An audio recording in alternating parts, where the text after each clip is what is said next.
If you ever had life hit you in a way that you never saw coming and wondered how you'd find your way forward, this conversation is for you.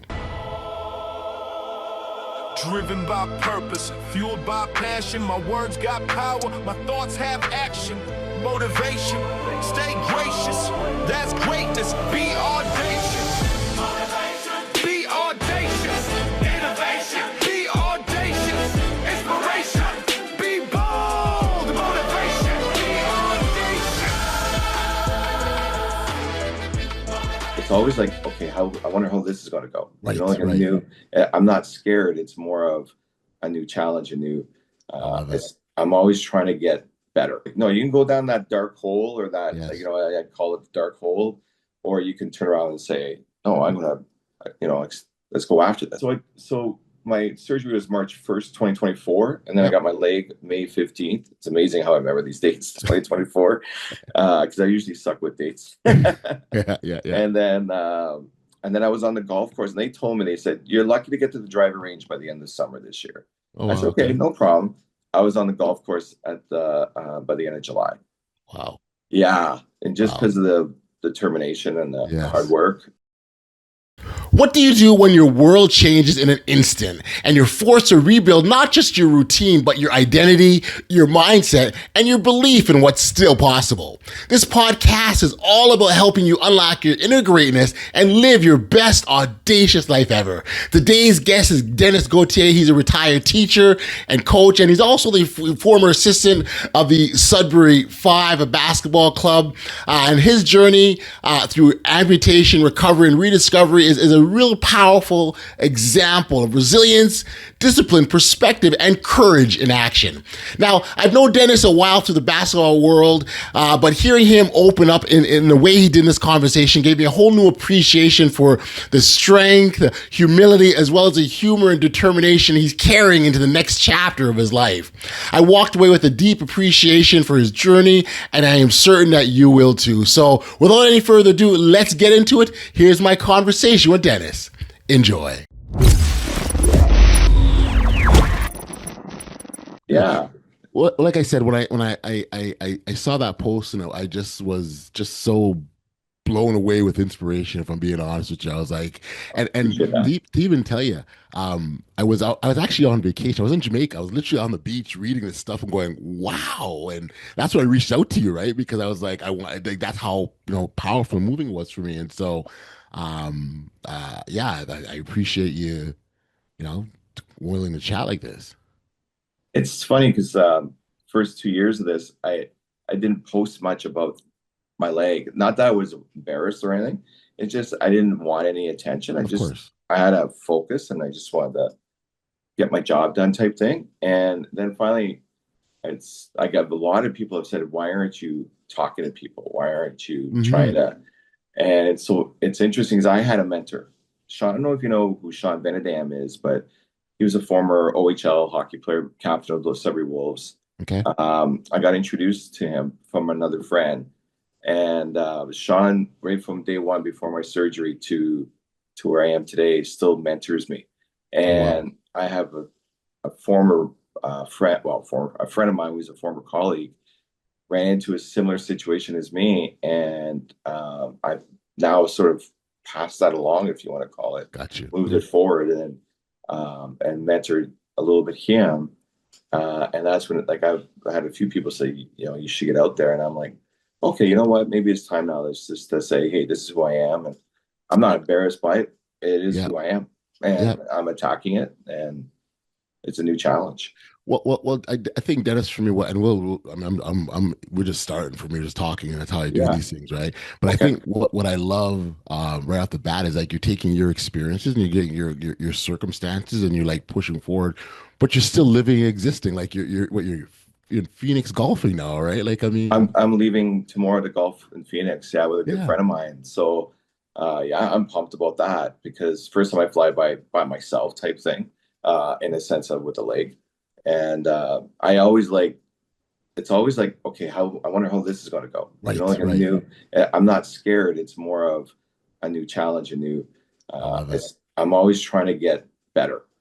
Right. So it's so funny that 1% better every day philosophy I Yes. use that a lot. I use that, Yes. and I players from the five, Dwayne Notice, and Evan Harris were two guys that actually got into my head about that, and they were so good for me.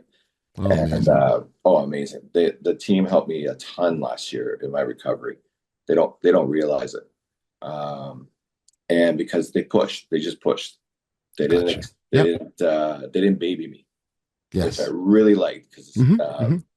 Because it's really easy. It's really easy to go, oh, woe is me, and it's oh, and I and then you can't do go, this. And yeah, if people were to give you that, well, okay, we feel sorry for you. No one would no one would say that you're wrong for feeling the way you do. no, absolutely no. You can go down that dark hole, or that, Yes. I call it the dark hole, or you can turn around and say, no, I'm gonna, let's go after this. And Gotcha. that sport mind is like, the sports helps you a ton. I really Gotcha. believe that. And that's where I've, being resilient and being, it's funny. I listened to one of your podcasts the other day. I had his name down here, Gary Daly, on Yes. resilience. And Yeah, as Gary I'm Daly. listening to it, I went, yep, yep, yeah. Yeah, I've been doing some reading sure. and stuff. And I'm like 100%, like Yeah. everything. It was a really good podcast. And Thank you. oh, you're welcome. And I really believe in the resilience and the positive approach, and you're going to Yes. get a lot done. A lot. You'd be surprised. So Dennis, and I appreciate you saying, and obviously I agree with you because that's why I talk about these Mhm. things. But for a listening audience that may not be sort of familiar with you and your situation, I wonder if you can kind of sort of take us back to the Absolutely. surgery and kind of what precipitated that and sort of the details, just to give them a better picture. Yeah, no problem. So I was in Perrystown golfing with some buddies, and I've been on this course many times, and I won't mention the name because there's nothing. The course didn't do anything wrong. Hmm. Hmm. And a buddy of mine hit the golf ball into the rough, like into the bush type thing. So I go and help him, and a plant scratched me, and no big deal. I have no allergies and that. 2 days later, I get home and my leg just blew up. And so I went to the clinic. They gave me antibiotics, calmed down. I thought it was good. Hmm. And this fast track it, but within a few months, my leg just and my foot just fell apart. So I Okay. developed a Charcot foot, which is normally linked to diabetes, but in this case, it was due to this plant. Okay. More so due, it wasn't the plant per se; it was how the plant reacted with my body. Gotcha. So Okay. it wouldn't affect you, it wouldn't affect my buddy. Right. It just, according to my surgeon, he said I have a dormant gene that got woken up, and I'm 1% of the population. Wow. And yeah, just like you got hit by bad luck, by Yeah. lightning. And but my surgeon, so I met up with my surgeon, Dr. Willoughby, eventually, and he was phenomenal. Hmm. And so he initially just wanted to take off my big toe and my next toe, Okay. and put me in a crow boot. It's like a Darth Vader type boot. And I'm like, Yes. Yeah. am I sitting on my butt for the rest of my life? And he says, unfortunately, yes. And I'm like, okay, I'm too young for that. Mm. So I had a chiropodist who I was helping, a foot doctor who was helping me. Hmm. And the foot doctor said, there are other options. You can get uh, an amputation. And I'm like, okay, I'm open to this. I'm going to listen. And Okay. then that's where I was talking with Peter Helmstrom, and he introduced me to Sean Benedam. And Sean, in his situation, was a pro hockey player who unfortunately had a hockey game injury, broke his ankle, and Right. the surgery went south. And for 2 years, he was trying to fight to save his leg. And then finally, he just said, that's enough. And he said to me, he goes, don't go through 2 years of that. Just get it done Mm. now. So I Okay. went back to my surgeon and said, I did my pros and cons, and I thought, yeah, let's do this because I want to be active.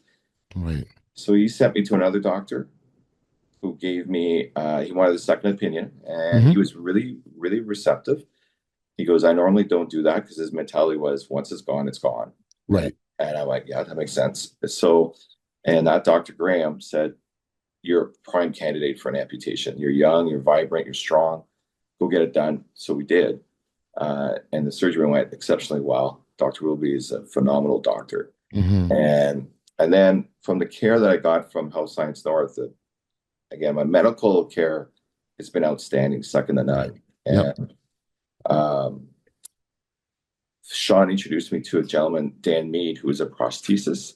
Okay. And he said, go through Dan, trust me. this is the guy I've dealt with, and he's really good, and he's 100% right. Dan has been phenomenal with me.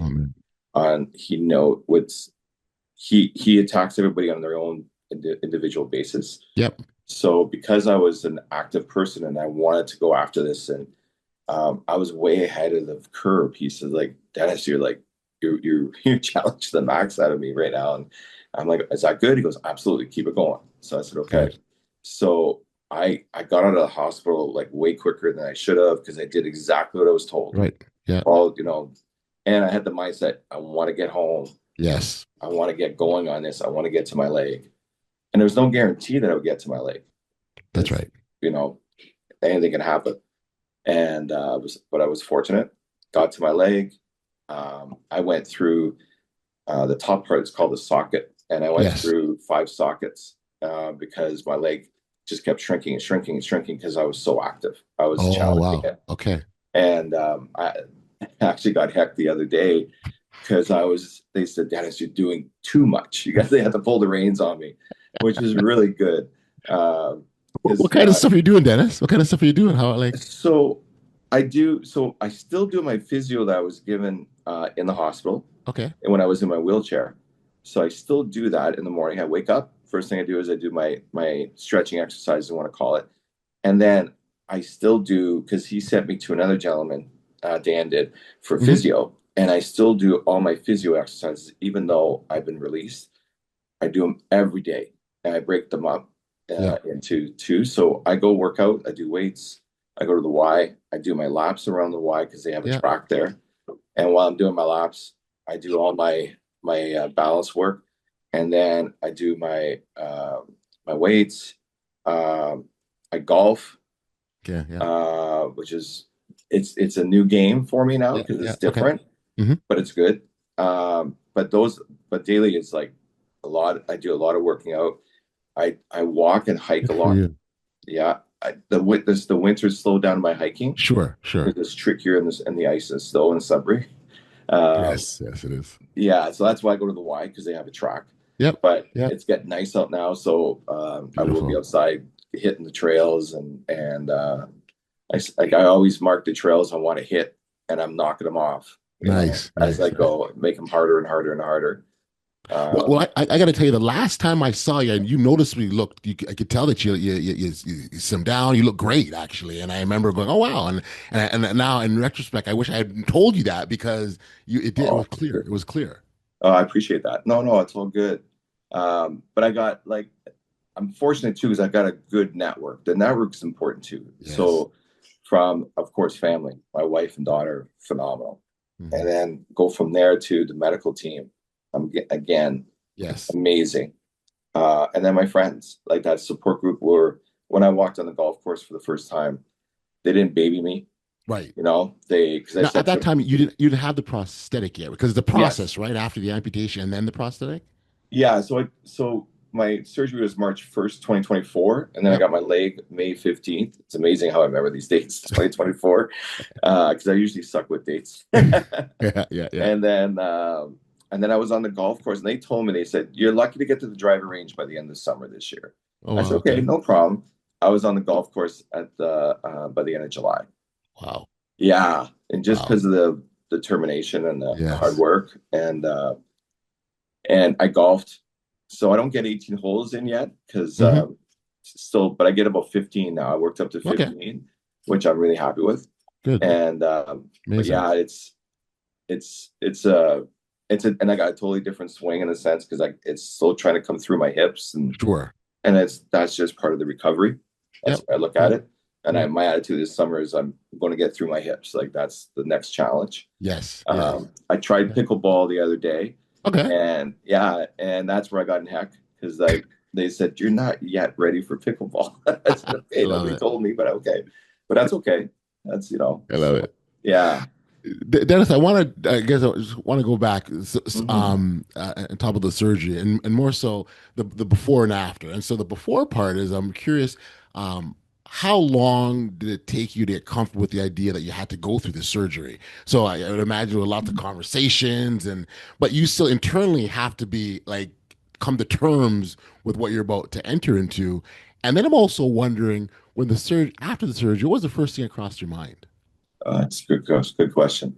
So before the surgery was, um, I found out, like, and that's the other thing too, because and that's where I really give credit to Dr. Willoughby. Um, I had some open wounds in my foot. That's what a Charcot foot. The Charcot foot, your foot just falls apart, and then you get these, they call ulcers. And I had an open wound, and the bones were exposed, and they were worried about infection, of course. And when the amputation part, the toes bothered me more than losing the limb, because at least the limb, I felt I could be active. I can go out there and eventually. So once I got to the mindset of, okay, I'm good. I made it. I think having the choice helped me through this as compared to maybe an individual who lost their leg in an accident. I'm assuming, like, I don't judge, because everybody's different, right? In their situation. That's one thing. And I've met people, which is interesting. But having a choice, I think, helped me own it and be in charge of it. But then I found out after the surgery, he came to see me in my room and to look at the wound and everything. And he said, he goes, he said, you taught me something. And he goes, there's different ways to skin a cat. And he goes, I need to change my philosophy. And he's an older surgeon, very well respected, from his peers to like the nursing staff. They really like him. And I looked at him and said, wow, like, to hear a surgeon say that, I have a lot of respect for you. And then he said, you saved your life because it went septic. And, and if it gets in your bones, chances are, you're not going to survive. Because you actually saved your life. You were going septic. And the nurse also said the same thing to me another day. So I went, wow, okay. So there was, I believe in faith. There was a reason why I made that decision. So I'm lucky in that sense. So that's where I look at this too. I got a second chance at this. So just go, just attack it. When I woke up from my surgery, the first thing I did was touch my leg and it really did happen. And I'm not dreaming. No. And I went, okay, here we go. And I think keeping that positive approach, and don't get me wrong, I mean, you got days where you're, I wish I had my leg back. But at the end of the day, I think my positive approach and keep going has helped me stay out of that zone. And keep me going, because it is what it is. That's the way I look at it. And just gotta go. And I'm not afraid to, that's one thing too. I'm not afraid to wear shorts. I'm not afraid, I don't hide it. I'm not looking for attention, but at the same time, this is who I am. And, and I remember going out for dinner one time with my daughter, and she's like, Dad, everybody's staring at you. And I said, yeah, that's okay. That's their problem. That's not ours. And she looked, I said, they're not staring at me because they're not used to seeing somebody like me. Yes. And she's like, oh, you're right. I said, yeah. I said, don't look at it negatively. You're teaching them. And she was like, okay. I said, yeah. I said, they don't think I'm weird. It's different. Yep. Yeah, I remember the very first time that I saw you would have been after the surgery. At that time, you were on the wheelie, the wheelchair, right? The wheelchair. That's right. Yeah. And what? So when you see the first, you're like, oh, like that, you're surprised. But what I will tell you is what I'm going to say in awe of was how confidently you moved around as if this is just a way of life. And that time, and you were on the sidelines because you were coaching with the team, and as assistant coaches normally do, you went up at halftime and you got the score stats, and I was watching, going, wow, like it was. I was just really, really impressed with how powerfully you moved, like you commanded it, like it wasn't an issue. And that's the other, that determination of, and then I give credit to the Zuliches and Logan to not kicking me off. Like, I went up to him when I found out about it. That part there, I was like, okay, I get it if you guys release me, because I'm not be able to do the work, and both Dario and Bob, and because Bob was there at the time, and Logan said, no, you're family, like we'll take care of you, and they did, and they allowed me to do as much as I could, which was incredible. And that determination of getting back on the court was really important to me, Yeah. as well as like just being active. I wanted to get back to certain things, walking my Yeah. dog, golfing, obviously in steps, but uh, there's just certain things I wanted to get back to, and coaching was one, and that really helped me out a lot. Yeah. As you're talking, and I sort of think that, and I've heard many stories of people, they go through adversity, and their life seems to shrink. But yours seems to me, as you're talking, it's expanded. Like it hasn't slowed down at all. I'm trying to accept the new challenges as much as I can.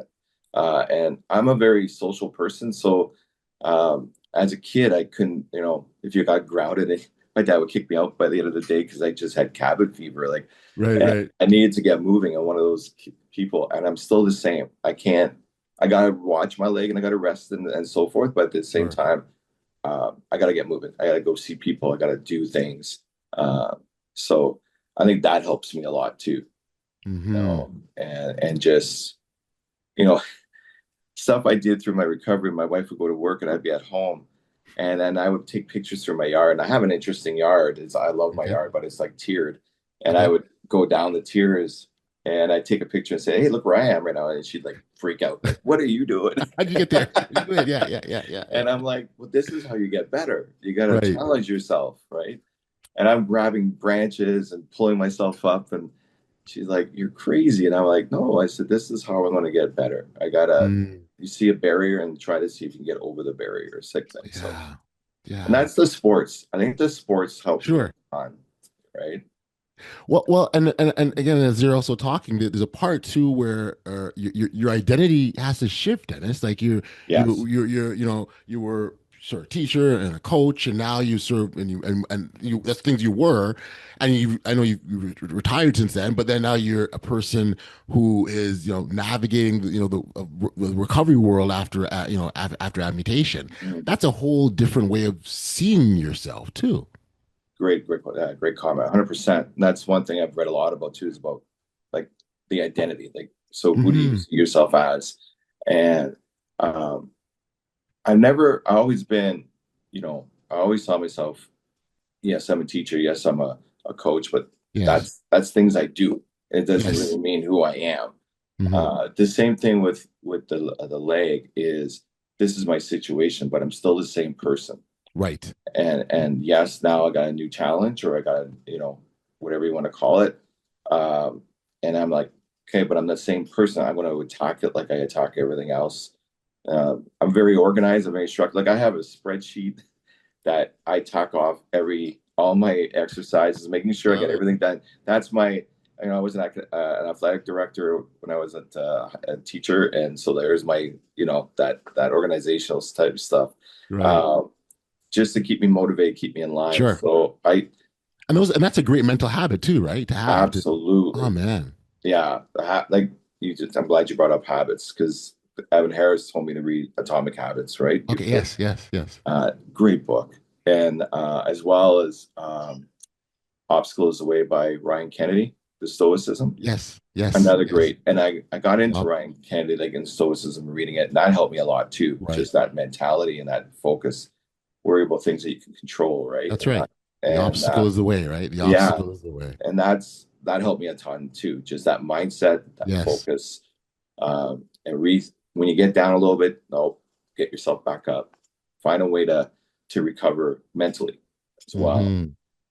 So that mindset, those readings have helped me a lot, just to readjust my mentality going through this. Yes. Yes. Yeah. Well, hearing, and again, when the medical staff saying to you that you saved your life by making going in this direction, as hard as it was, that was the path for you to sort of get a second chance at life, if that makes sense. And 100%. Yeah. so if you think about that idea of second chance at life, what does that mean to you now? It's to appreciate things more. Like, don't take things for granted. Because it's natural to do it, because Hmm. life becomes familiar, if you want. And Yes. I find now I really do appreciate it more. Um, like, first time I got into the car and I drove, and I was in a wheelchair, so I didn't have my leg. Yeah. That was weird because you don't realize the balance that you use with your feet, like stuff like that. And then now I had to learn how to walk all over again. Right. So with the prosthetic, and so that all that balance work and so forth. So I just anywhere I get to is like, wow, I'm doing this. Like I got this far, Yes. And I went. One of the big things I wanted to do in my when I first got my leg and I got approval to go, I went to Rochester to watch a AAA baseball game. Oh, wow. I knew I Wow. couldn't go to the Jays because it was too big. Yes. So I went there because I've been there before, and I said I can get around that ballpark. And so we Yes. went there, and that was cool because the Americans see you as soon as they see you as a prosthetic, they think you're military, and they say, "Oh, Ah. thank you for your service." I'm like, "Oh, no, no, no, no," and they were very nice. It's just cool, like a different focus. Right. But yeah, and when I got home from that trip, it was like, yeah, I did it, and I can do this again, So like that, just appreciating life, appreciating the people around me more, Yeah. you know, yeah, and not taking my family for granted. Man. Yeah, Well, clearly you had an incredible support system, which is yeah, such a difference maker. If if there was kind of someone who was going through a life altering situation, diagnosis, surgery, whatever circumstance, what would you say to them in this moment? that's great. That's see, and that's where my mindset's going now because where I think I need to, like, I love to help people in that situation Yes, since I've been through it. And I know it's everybody's a coach in you, different. Dennis. It's a coach in you, right? Exactly, and absolutely, and I know I would feel good helping somebody else go through Sure. it. But and everybody's different. Everybody's situation is different and so forth, and how they got there and where they're going. I really believe once you get through that initial shock of what's going on Hmm. and what's happening to my life, it's to you know grab it and go and try to Right. figure out what's best for you and you know, how do you want to get back to whatever you enjoy doing Yes. in your life and how can you get there? And I love to help people do that kind of stuff. They get that, change that mindset Yes. and then go from there. And I know Acropolis was encouraging me to do that right from the get-go, right Oh, from the wow. get-go she was like, you would do good at this. And I'm like, yeah, now I've come to it. Now that Yes. yeah. And I'm thinking, yeah, you know what? This would be good for me. That would be my next step now, Yep. you Yep. know, and just helping anybody.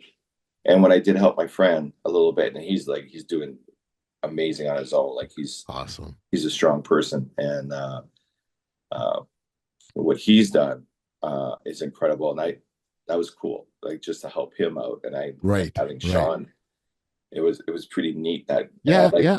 you know what I Yeah. mean? So I Yeah. like to get involved a little bit more in that.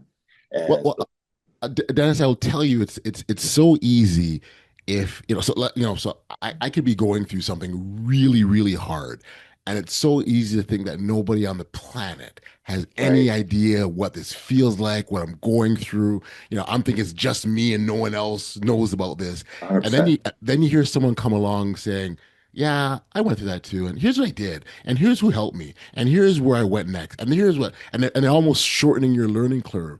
It changes your whole perspective because I'm sure that's what it sounds like that's what Sean did for you. Absolutely. Sean right from the get-go was saying, like, don't go through what I did. Quick, get to this point right away, and then I'll help you through it. And Right. he did. Like, he was phenomenal. And he teaches skating. Like, he still skates, which is incredible. I want to try that soon. Okay. That's on my bucket list. But he teaches skating. He says he served, and he owns a store in Barrie, a sports store in Barrie. Okay. And I went to visit him just to thank him and everything. And you swear he can still play hockey. He's still, oh yeah, like, and he just really looks so natural, and that's incredible. So I'm like, that's what I want. I love it. Like, if I can get to that point, that'd be He gave cool. you a target. Yeah, give me a target, and you W- know, Were there go were ahead. there any unexpected gifts that came out of this for you that you saw? I think gifts for me is um, I'm just amazed on what you can do when you put your mind to it. I've always believed that, but when you really truly get tested, like this is more than just a basketball game. Yes.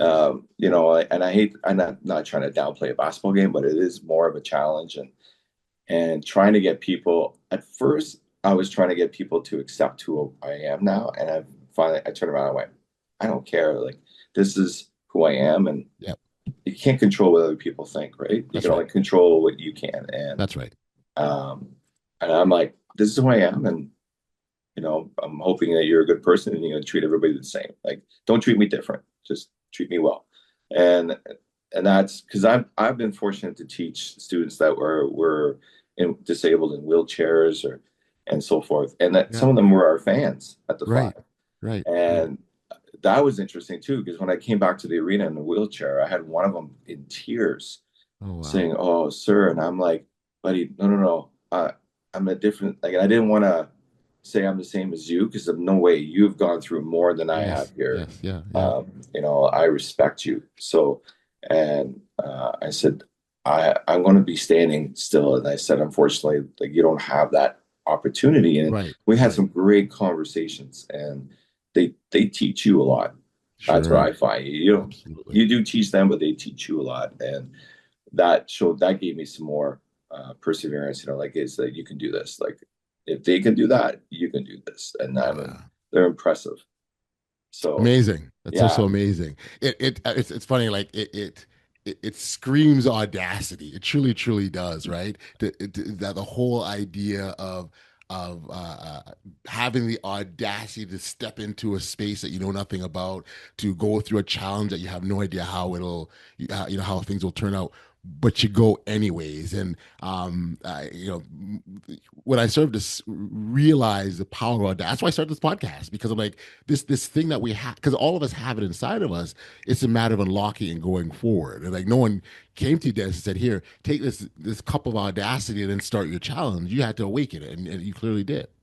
that's a great comment. Absolutely. No, and I think it also helps. It's got to come from you first, but it also helps to Yes, have that support, and because they go through a lot too.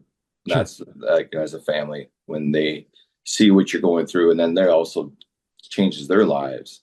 Uh, and when you see them doing what they're doing, like Yeah.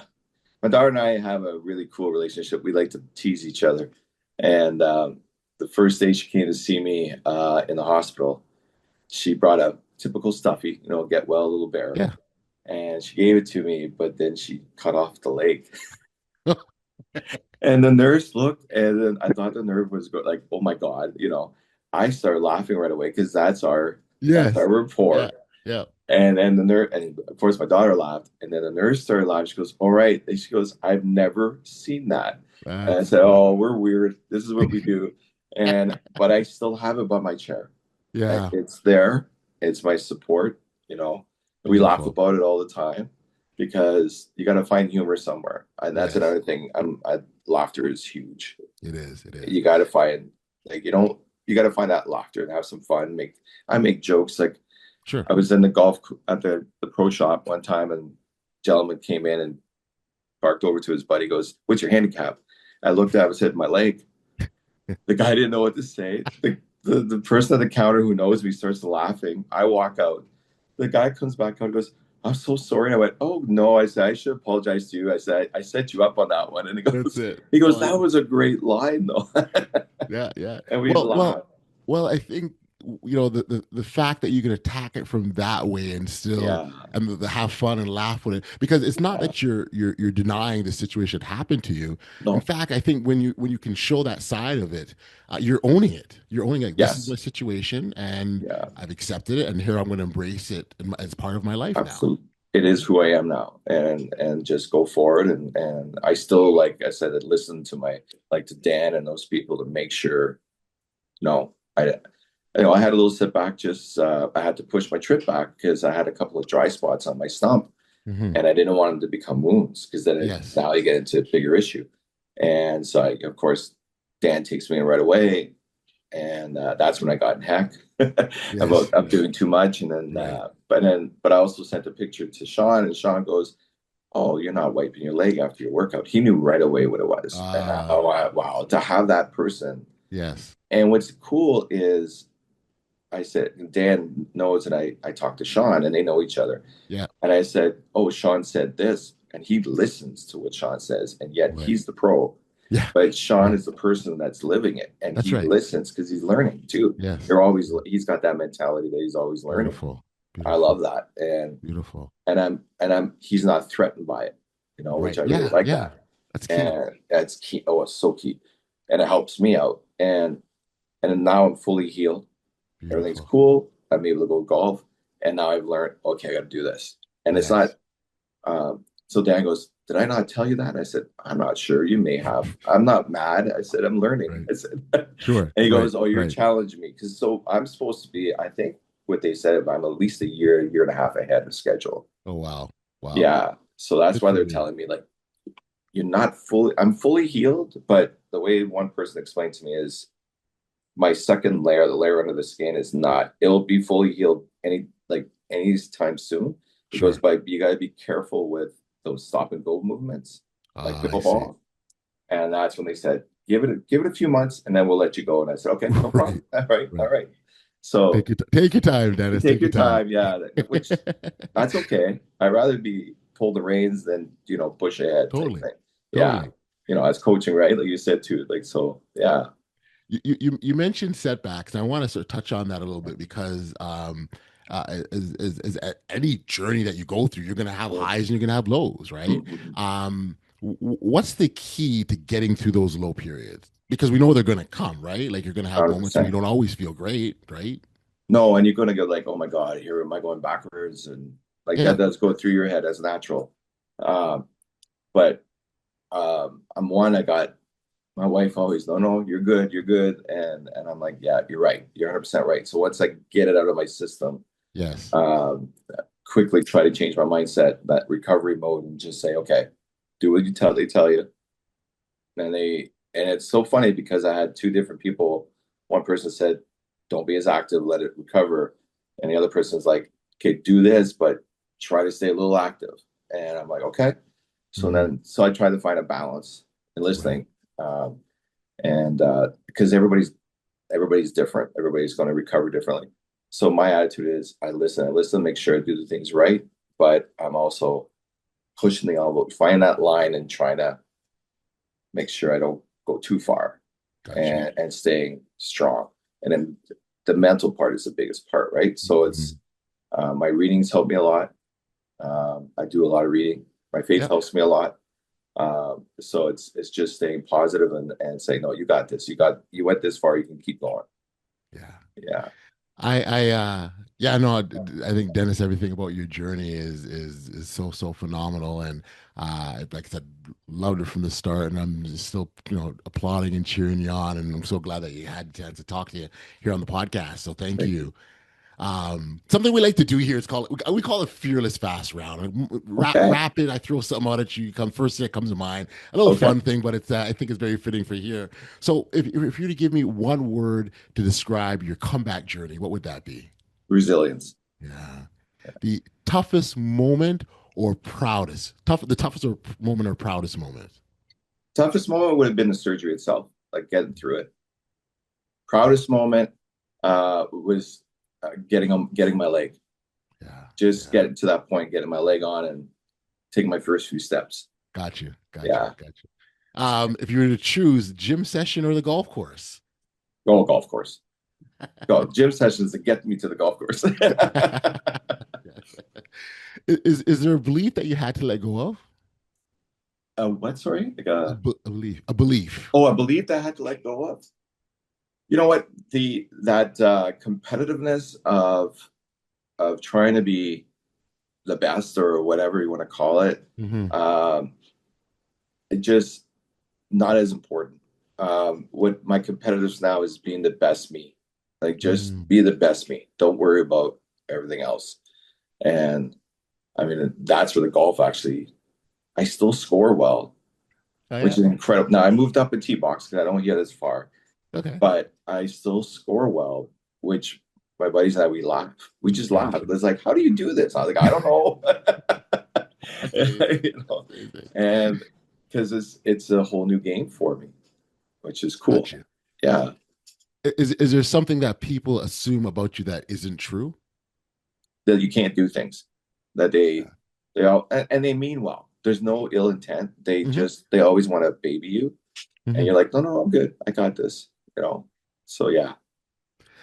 The biggest lesson adversity taught you? How fortunate I am to have the people around me. Like the care, that'd be the first one, to be honest. Yeah. You don't realize how many people, you know, care about you. That really taught me a lot there too. Yeah. And then what you're able to do when you put your mind to it. You know, that's it. Yeah. It's incredible. What does audacity mean to you in one sentence? Oh, man, that's a great question too.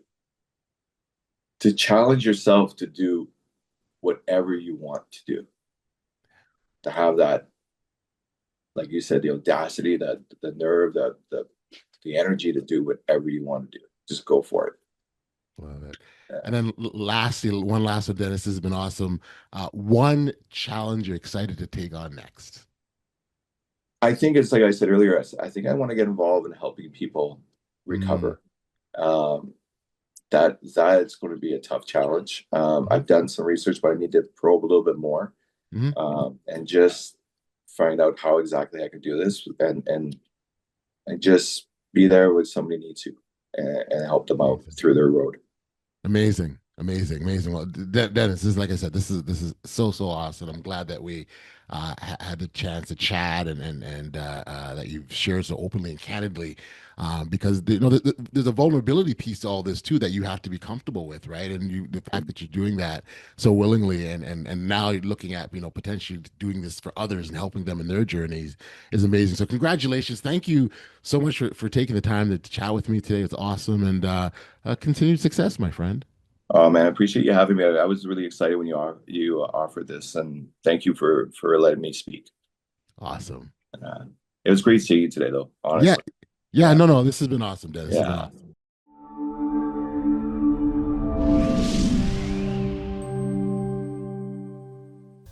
Welcome back. I still can't believe and get over Dennis using his prosthetic leg as the answer to a question, what's your handicap? That moment says so much about who he is because underneath the humor is someone who made a decision in one of the most hardest moments of his life and chose not to let adversity define him. What really stayed with me in this conversation was when Dennis talked about realizing that the surgery didn't just change his life, it actually saved it. And from that point on, he made the decision to see his journey not only as a loss, but as a second chance.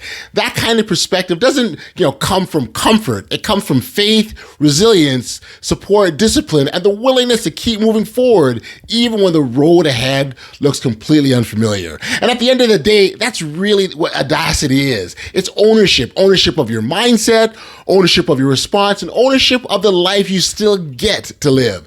And that brings us to today's Audacious Insight. It's time for the Audacious Insight, a quick look at something happening in the real world that reflects the power of bold thinking and intentional action. Now, when Jay-Z couldn't get a record deal early in his career, he didn't wait for permission. He created Rockefeller Records and released his own music independently. Now, at a time when gatekeepers controlled everything, he chose ownership over opportunity. That decision didn't just launch a career, it changed how artists think about control, leverage, and independence. Audacity is betting on yourself when the system tells you to wait. It was so great to connect with Dennis and follow him on the next chapter of his journey. And he continues to look for ways to support others navigating major life transitions and recovery. And I encourage him and applaud him for all that he's done. And if this conversation resonated with you, please make sure that you're following the podcast, share this episode with someone who needs it, and leave a review so more people can find these types of conversations. Until next time, thank you for being here and live life audaciously. Driven by purpose, fueled by passion. My words got power, my thoughts have action. Motivation, stay gracious. That's greatness. Be audacious.